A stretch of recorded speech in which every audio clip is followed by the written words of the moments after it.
Hey everyone! Are you ready to take your English listening skills to the next level? In today's video, we've put together a fantastic listening practice session designed to help you understand native speakers more easily. Grab a cup of coffee, sit back, and let's improve your English together. Don't forget to hit that subscribe button so you never miss a lesson. Let's get started. Happy holidays, Chloe. I am so glad you could make it over to my place today. Happy holidays, Alex. Thanks for inviting me over to celebrate. Come on in and make yourself at home. Wow, I noticed your front door unlocked automatically the second I walked up to the porch. Yes, that is a 3D facial recognition smart lock integrated with a millimeter wave radar sensor. So a camera is constantly scanning everyone who approaches your doorstep? Exactly, it captures high-definition video and sends instant entry alerts directly to my phone. Doesn't it feel a bit unsettling to know your doorway is under constant video surveillance? Not at all, because I can check the live feed and review entry logs from anywhere in the world. I suppose security is great, but any camera connected to the cloud carries a risk of being hacked. That is why the facial data is encrypted locally inside the lock's hardware security chip instead of uploaded online. That definitely sounds safer, though I still feel a bit self-conscious being recorded immediately upon arrival. Don't worry, the recording only triggers when someone stays near the threshold for more than 5 seconds. What happens if the smart lock battery dies unexpectedly while you are away from home? It sends low battery notifications weeks in advance, and there is a physical emergency keyhole hidden underneath. At least you kept a traditional mechanical backup option instead of relying entirely on software. A good smart home setup should always include physical redundancy for essential entry points. As soon as we stepped into the living room, these overhead lights dimmed to a comfortable warm tint. That is my smart lighting system running an automated evening scene based on local sunset times. Can you control each individual light fixture manually if you want a different brightness level? Yes, I can use the mobile app, smart wall switches, or simply use voice commands. Hey Google, set living room lights to 70% warm white. Oh, they instantly brightened up. That voice control response time is remarkably fast.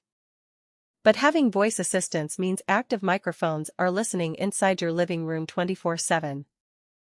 They only store and process audio after detecting the specific wake phrase, so they are not recording continuous conversations. Tech companies have admitted that stored voice audio snippets are sometimes reviewed by human auditors for quality training. You can easily opt out of voice data sharing in the privacy settings menu of the app. Most average users never dig through complex privacy settings, leaving their home audio exposed. That is true, but the convenience of hands-free control across the entire house is worth the quick setup effort. Do these smart bulbs consume a lot of standby power even when they are turned off? They use microamps of power in standby mode, which is negligible compared to the energy saved by automated schedules. What if your home Wi-Fi network goes down completely during a severe storm? The lights communicate locally using Zigbee wireless mesh protocols, so they still function via physical smart switches. That local communication mesh is actually a very smart network architectural choice. What is that large black tower station sitting quietly in the corner over there? That is the auto-empty dock for my Lee DAR-guided robot vacuum and mop cleaner. A robot vacuum that mops as well? How does it handle navigating around furniture and rug edges? It uses 3D structured light and an AI camera to identify dropped cables, shoes, and furniture legs in real time. After finishing a cleaning cycle, it returns to the dock to auto-empty its dustbin, wash its mop pads, and hot air dry them. That sounds incredibly convenient because washing dirty mop pads manually is always a hassle. But wait, an AI camera roaming around your floor level is literally filming the interior layout of your entire home. The camera feed is processed strictly on the robot's internal processor to recognize obstacles without uploading images anywhere. Still, mapped floor plans of private homes are valuable data assets if a smart home provider suffers a data breach. I restrict its network access through my router so the robot cannot send telemetry data outside my local Wi-Fi. How often do you need to refill the clean water tank inside that large dock station? I connected the dock directly to my home plumbing line, so it autofills clean water and drains dirty water automatically. Plumbing integration for a robot dock? That is taking home automation to a whole new level. It means I only need to touch the system once every few months to replace the dust bag. Look, your living room window blinds just started closing all by themselves. I programmed the automated motorized blinds to lower at dusk to maintain indoor privacy and conserve heat. I have to admit, seeing motorized blinds adjust silently without anyone touching a cord looks very slick. It also integrates with smart sun sensors to block harsh sunlight during hot summer afternoons automatically. How long do the batteries last inside those motorized blind roller units? They are equipped with small integrated solar panels that keep the lithium batteries charged year-round. Let's head into the kitchen so we can start preparing our holiday dinner together. Lead the way. I am curious to see what smart kitchen tech you have installed in here. Here is my smart refrigerator featuring a transparent touch display built directly into the right door panel. Wait, if you knock on the glass door twice, does the interior light turn on so you can see inside? Yes, knocking twice makes the glass transparent so you can check your groceries without opening the door and losing cold air. That is actually a very smart design feature for reducing energy loss from open fridge doors. It also has internal cameras that log food items and display expiration date warnings on the screen. Cameras inside a refrigerator feel a bit excessive, don't you think? Not when you are at the grocery store and need to check your phone to see if you ran out of milk or eggs. Fair point, but the fridge is essentially tracking your personal eating habits and purchase history. That data stays linked strictly to my account to generate automatic shopping lists and recipe suggestions. Can you disable the internal camera feed if you don't want your food scanned continuously? Yes, there is a physical privacy shutter switch inside the fridge compartment to block the lenses. Look at this built-in dishwasher next to the sink. Does this have smart app connectivity too? Yes, the smart dishwasher monitors water hardness, detergent pod inventory, and sends a notification when a cycle finishes. Why do you need a smartphone notification just to tell you that your dishes are clean? It allows me to start cycles remotely during off-peak electricity hours late at night to save money on power bills. Saving money on off-peak energy rates makes practical sense. I can respect that usage. It also automatically opens its door an inch at the end of a cycle to allow natural air drying without consuming extra heat. Does the app order more dishwasher pods automatically when you run low on supply? Yes, it syncs with my e-commerce account to reorder detergent before I completely run out. That automatic ordering feature is convenient, though it locks you into buying specific brand pods. You can turn off auto reordering anytime if you prefer buying detergent manually at the local market. Alright, let me open this fridge door and see what fresh ingredients we have for dinner tonight. We have fresh salmon fillets, ribeye steaks, chicken breasts, asparagus, bell peppers, mushroom mixes, and fresh fettuccine pasta. Excellent. I strongly vote we cook a rich, creamy salmon fettuccine pasta in a heavy garlic cream sauce. Creamy salmon pasta sounds tasty, but my health app suggests keeping tonight's meal under 700 calories. Are you really going to let a fitness algorithm dictate what delicious food we can enjoy on a major holiday? I just prefer monitoring my daily macronutrients so I stay consistent with my fitness goals. Holidays are meant for celebrating and indulging in comforting meals without constantly counting every calorie. How about we compromise with a light white wine, olive oil, and garlic herb sauce for the fettuccine instead? That sounds reasonable, but what about the protein and side dishes? Should we grilled steak or roast chicken alongside it? I think pairing the pasta with pan-seared salmon and roasted asparagus with bell peppers creates a well-balanced plate. I prefer grilling the ribeye steaks on a high-heat cast-iron skillet and serving them with a rich mushroom reduction sauce. Eating ribeye steak alongside pasta creates a very heavy meal that might make us feel sluggish for the rest of the evening. But ribeye steak feels far more celebratory and festive for a holiday dinner than standard salmon fillets. Salmon offers high omega-3 fatty acids, and when paired with crisp asparagus, it feels sophisticated without feeling greasy. Alright, let's go with the salmon and asparagus, but we must sear the salmon properly to get ultra-crispy skin. We can use my smart countertop oven, which uses precise thermal sensors and cooking algorithms for seafood. Using a smart oven preset takes away all the fun of controlling the sear manually in a smoking hot cast iron skillet. But the Smart Oven probe guarantees the center of the salmon stays perfectly moist at 52 degrees Celsius. Cast iron pan searing gives you far superior caramelization and crispy texture than an automated oven box can ever achieve. Cast iron searing creates a lot of smoke that fills the kitchen if you don't manage the stove heat perfectly. Not if we switch on your smart range hood to clear the cooking smoke immediately. True, the range hood automatically ramps up its highest exhaust setting when its air quality sensor detects smoke. See? You can use your smart range hood while I use traditional cast iron cooking techniques on the stove. That is a fair division of technology and traditional cooking methods. Should we use your smart food processor to mince the garlic and herbs for our pasta sauce? The food processor chops everything into uniform pieces in under 5 seconds flat. Mincing garlic with a sharp chef's knife preserves aromatic oils much better than high-speed spinning blades. Is there really a noticeable flavor difference between hand-chopped garlic and machine-processed garlic? Machine blades crush the garlic cells too aggressively, releasing excessive allicin, which causes a harsh, bitter taste. That is a fascinating culinary point. I will gladly let you chop the garlic manually with my chef's knife. How should we prepare the asparagus? Should we steam them in your smart cooker or roast them? Roasting asparagus in the oven at 200 degrees Celsius brings out their natural sweetness and gives crisp tips. I agree with roasting, but let's toss them in olive oil, sea salt, cracked black pepper, and fresh lemon zest first.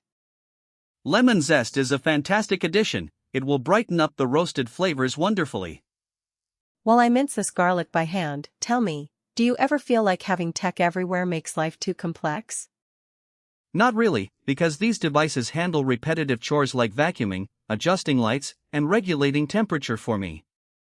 But doesn't managing device updates, Wi-Fi connections, and app notifications become a chore in itself?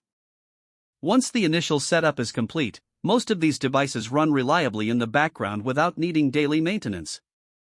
My main worry with all these connected devices is the steady erosion of personal privacy in our own homes.